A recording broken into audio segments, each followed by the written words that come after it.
লোহার তৈরি এই শেকল বাঁচিয়ে দেয় লক্ষ কোটি টাকার জাহাজ।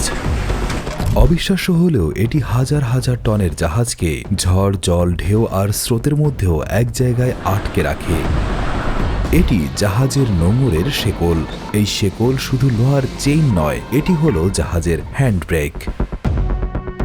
বিরাট একখানা জাহাজ যখন মাঝ সমুদ্রে বা বন্দরে শান্তভাবে দাঁড়িয়ে থাকে, তখন তাকে ধরে রাখে অবিশ্বাস্য শক্তিশালী নোঙর এবং তার সুবিশাল শেকল।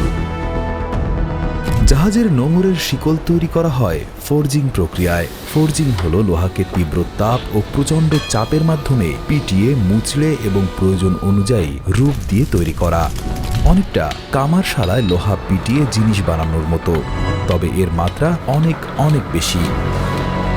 এই বিশাল ও শক্তিশালী চেইনের প্রতিটি লিঙ্ক তৈরি করতে তাই অনেক সময় লাগে, কারণ এটি এক বিশেষ শিল্প যেখানে কারখানার উন্নত যন্ত্রপাতি এবং অভিজ্ঞ কারিগরেরা মিলে লোহার কাঠামোকে চরম দৃঢ়তা দেন। একটি একটি করে লিঙ্ক জোড়া দেওয়া এবং ঝালাই করতে অনেকটা সময় লেগে যায়। আমাদের ভিডিওগুলো মোহাম্মদ ইমন সরকার দেখছেন মালয়েশিয়া থেকে, রিমন খান দেখছেন বরিশাল থেকে, পাবনা থেকে দেখছেন মোহাম্মদ রিয়াদ পারমানিক, সোহেল রানা দেখছেন দুবাই থেকে, সৌদি আরব থেকে দেখছেন মারুফ আহমেদ।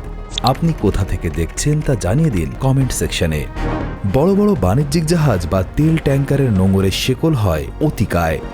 যেমন 1 লাখ টন ওজনের একটি জাহাজের নোঙরের ওজনই হতে পারে প্রায় 12.7 মেট্রিক টন বা 12,700 কেজি।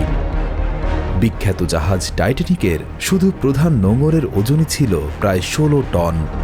যদি একটি বড় জাহাজের নোঙরের শেকল শত শত মিটার লম্বা হয়, তবে এর মোট দাম হবে লক্ষ লক্ষ মার্কিন ডলার, যা বাংলাদেশি টাকায় কয়েক কোটি টাকা ছাড়িয়ে যেতে পারে।